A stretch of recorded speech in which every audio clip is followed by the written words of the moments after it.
Let's be real. The edges are where the action is. It can scarily take our breath away, like standing precariously on the lip of some high mountain cliff, or it might fill us with an excitement and a sense of hope that we never felt before. Either way, the edge is a place of options and of choices, of transitions, of becoming and rebecoming, the very milieu of evolution. It's a space for conscious choice and change, for the disillusion of certainty and sameness, for the remaking of paradigms, the picturing of previously unimagined alternatives, and for the realization of improved outcomes. Experiencing the edge means breaking out of those boxes that we often get stuck into. It means the exceeding of all supposed limitations and all rote expectations. It can be visualized as the stretch in yoga, as the dancers or the gymnasts leap into excellence. The edge is where we dare to take chances, to try something new, to envision, to explore, to customize, to adapt. The edge necessitates a state of deepened presence. It requires heightened awareness and awakened senses, a condition of utter fascination and enchantment, of creativity and revelation, passion and engagement, purpose and commitment, and thus requires a state of manifestation, satisfaction, realization, and rewards. It's there, far from muddled or ecstatic or the static center, far from the accepted, that life will present to you all of its many colors and flavors, and it's there that you can best make your magic. One form that this edge takes is the archetypal hedge. Traditionally, that was a weedy bramble boundary marking the space between owned properties and prescribing different rules and ways. It was the in-between point, not necessarily some frontier that you feel relegated or exiled to, but rather a wilder, unmappable environment that you deliberately searched out to shelter in and to blossom within. A place that you, at some point, commit to help protect and to tend, to learn vital lessons from, to love and to celebrate. The hedge provides uncultivated habitat for those plants, animals, and perhaps spirits who find that they feel most themselves, most powerful and fulfilled when they're abiding right there. While it's nothing short of marvelous, it could also be considered thorny, prickly, since in order to be there, the hedge dweller and the hedge walker probably must bear the unrelenting intensity of hyper-awareness, the stress of remaining constantly alert to possible threats, and the feeling of having a responsibility or even an impossible-to-ignore mission to help, to heal, and to better the world.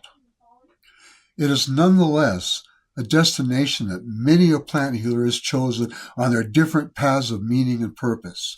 For thousands of years, and in many different traditions around the globe, both hedges and groves have been seen as something sacred, as the blessed stages for the revealing of mysteries and truths, as liminal spaces between opposing accepted realities, spaces that can belong to neither and are therefore spaces apart.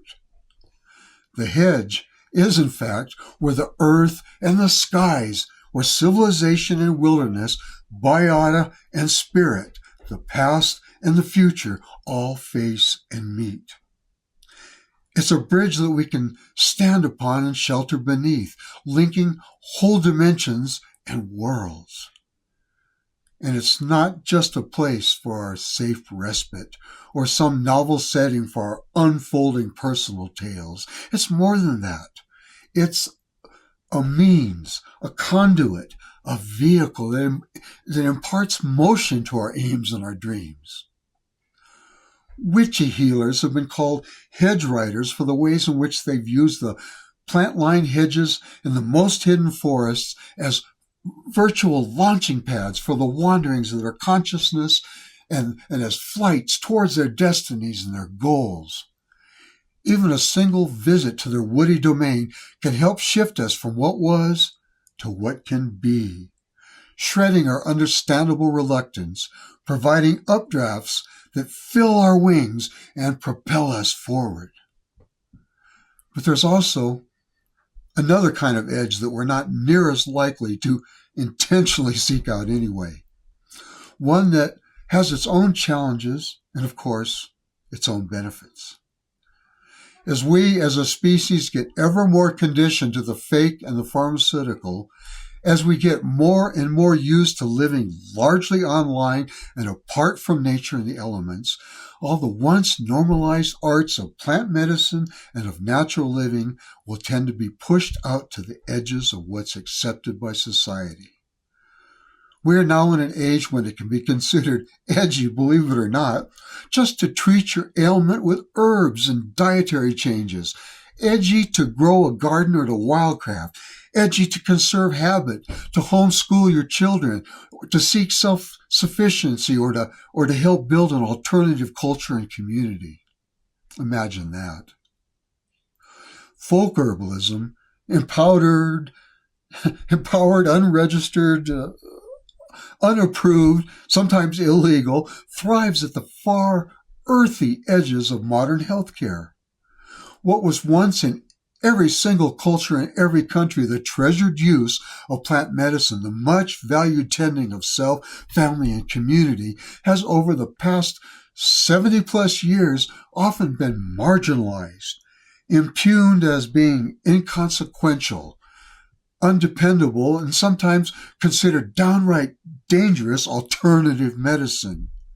And its practitioners, oh yes, you and I, all too often dismissed. We might wish it were otherwise, but as herbalists, we're naturally pushing at the borders of what's considered normal, of what's considered sensible, and sometimes even what's tolerated within regulated mainstream society. Regardless of how conventional we might look, speak, or feel, the very act of teaching about herbs or treating conditions with holistic therapies tends to place us at the outer fringes of standardized healthcare, even within a subset of herbalism. Our Plant Healer Quarterly, events, and books help to mark the borderlands and the frontiers.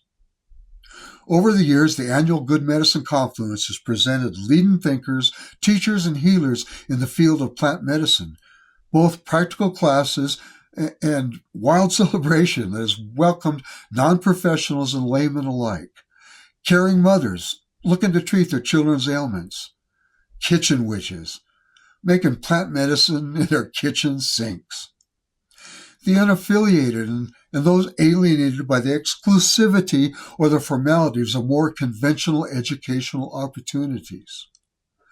Likewise, over the past several years of its existence, Plant Healer Quarterly has become a voice for herbalism's edge dwellers, for you outliers and outsiders, explorers and mavericks, activists and conservationists, unconventional dreamers and unrestrained doers, deep feelers and celebrants. The quarterly Plant Healer publication helps to connect its readers with a lineage of healers that extend far into the past, hooking us up with others who share our interests and our devotion, reconnecting us to those botanical sources of much natural healing, reconnecting us to our own natural bodies and to the bodies and the earth itself are trying so hard to communicate to each of us. You, the Plant Healer community, the culture shifters, the society changers, the world shifters, you are needed to reclaim herbalism's intrinsic spirit and its intrinsic organic nature, to reclaim its informality and its justice, its social consciousness, its kind and courageous response. Rest assured, we don't fall off the planet when we reach the edges.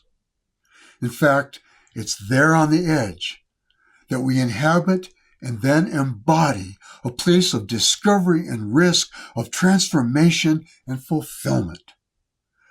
It's at the edge where we deliberately plant our insurgent roots, and it's the edge from which we fly, if and when we dare to try. And I'm most honored to gather with you there. Venture and savor.